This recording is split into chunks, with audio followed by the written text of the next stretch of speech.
This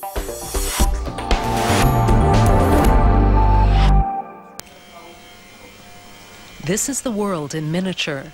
These globes are produced by a medium-sized company called Columbus. German Chancellor Angela Merkel is due to visit the plant. Final preparations are being made near an enclosure for journalists. Columbus's staff of 50 say they are honored the Chancellor has come all the way to southwestern Germany to visit them. Everybody's talking about it all over town, at the daycare center, everywhere. The big wide world is coming to the town of Krauchenwies. The global economic crisis has already arrived and people are hoping the Chancellor can help them. She wants to see how it is for people who have to work for their money. Do they feel like the economic situation is getting better? Or do they think things will continue to go downhill?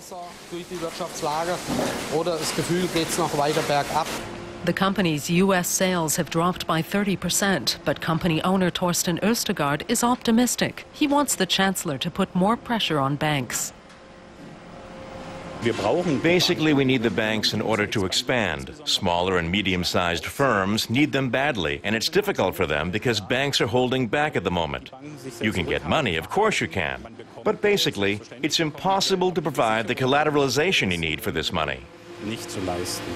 Mayor Jochen Spies is feeling the pressure. The Chancellor's visit is an honor, but it's also a real challenge for the town with its population of just 5,000. We've sorted out the issue of parking for people from the media. But what about the municipal guest book? Has anybody raised the flag? Meanwhile, Chancellor Merkel is already touring other small and medium-sized businesses across Germany. At Silbitz-Guss, a foundry in Thüringen, the furnaces are heated up to temperatures of 1456 degrees Celsius to cast pistons for ship engines. 400 people work at the mid-sized firm, the most important local employer.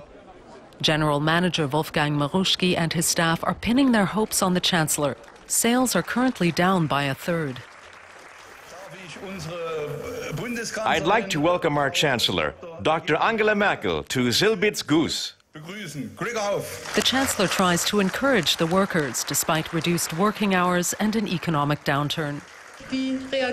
How do you react to a crisis like this? Well, first of all, I'd like to say a heartfelt thanks to the workers, because they've accepted that there is a need to adapt, to work fewer hours in some cases. But I have the impression that management and the Works Council are working very closely together here, and will try everything in their power to get as many orders as they can. Mayor Spies is hoping companies in Krauchenwies will be able to do that too. He says they're benefiting from the government's economic stimulus program.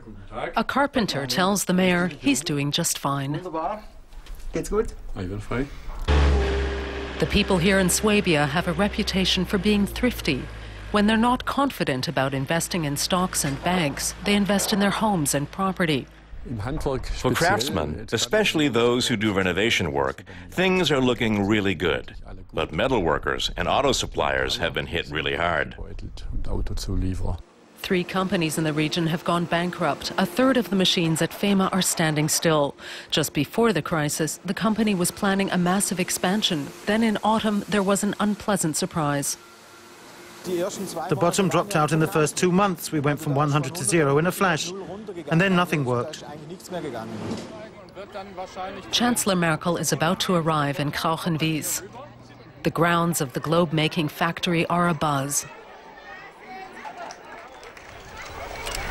As a global player, the company expects the Chancellor to back them as they weather the international financial storm. They wish Chancellor Merkel would give the banks more than just a nudge. But she's being diplomatic. In general, we as the state can only help by assuming some of the risks for the banks. But we've also got to have the confidence that the banks and the financial institutions are willing to cooperate and make loans available. Germany's Chancellor close up. That makes an impression on voters ahead of September's general election.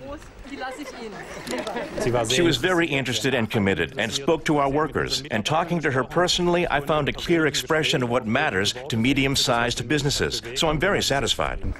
Merkel has an ear for the concerns of medium-sized firms, traditionally the backbone of the German economy. She promises to find answers to their problems, and she's won the confidence of the people in Krauchenwies.